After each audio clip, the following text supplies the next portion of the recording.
श्री स्वामी समर्थ सगळ्यांना. तर ना आज संध्याकाळी ना 6 वाजताच जेवण बनवायला घेतलं होतं. का ते तुम्हाला पुढे आता व्हिडिओमध्ये दिसेलच. तर त्यासाठी बघा पहिलं चपातीचं पीठ मळून घेतलं आणि बाजूला ठेवून दिलं. तोपर्यंत म्हटलं कुकर पण लावूया.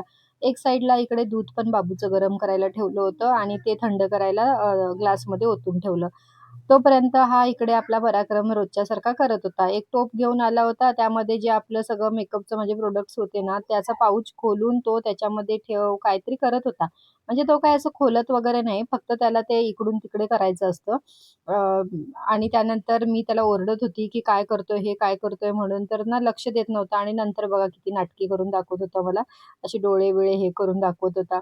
त्यानंतर लगेचच चहा पण माझी उकळी आली. म्हटलं चला आधी बसून शांत चहा पिऊया थोडीशी.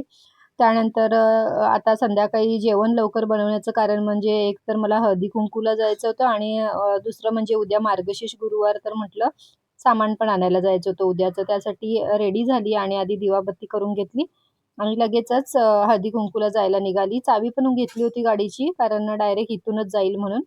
पण तसं काही झालं नाही.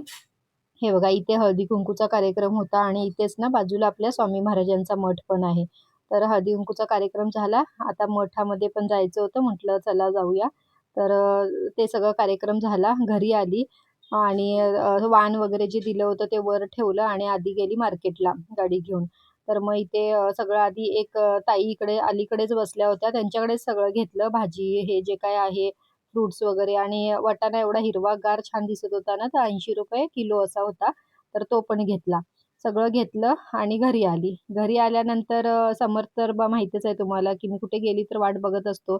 आल्यानंतर बघा उंदराचे हात परत काकडी शोधण्यात गेले आणि वाण हे भेटलं होतं आणि दर टायमाला ना वाण एकदम छानच भेटतं. लास्ट टाईम साडी भेटली होती. आता हे छान असं स्टील पण एकदम चांगल्यातलं होतं. त्यानंतर विधून येते ना पिझ्झा पण बनवला होता. एक एक पीस माझ्यासाठी ठेवला होता. तो खाल्ला. लगेचच आल्यावर कपडे नाही चेंज केली, पण आधी बाकीचं करून घेतलं. कारण समर्थला पण भूक लागली होती. त्याला आधी भरवून घेतलं. बाकीचं सगळं आता गुरुवार म्हटल्यावर उद्या आदल्या दिवशी पूर्ण किचन ओटा असा मी धुवून घेते. तो करायला घेतला इकडे.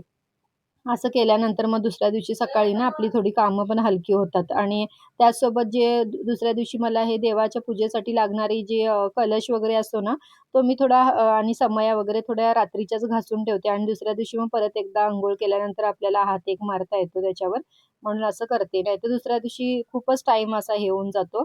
सगळं छान आवरून झालं. त्यानंतर आठवलं, की अरे मी तर मार्केटवरून ना एक फालुदा घेऊन आली होती आणि तोच इथे आता खायला घेतला. तर तुम्हाला हे माझे मिनी व्लॉग्स कसे वाटतायत ना, मला कमेंटमध्ये नक्की सांगा. आवडत असतील तर चॅनेलला सबस्क्राईब करा. बाय.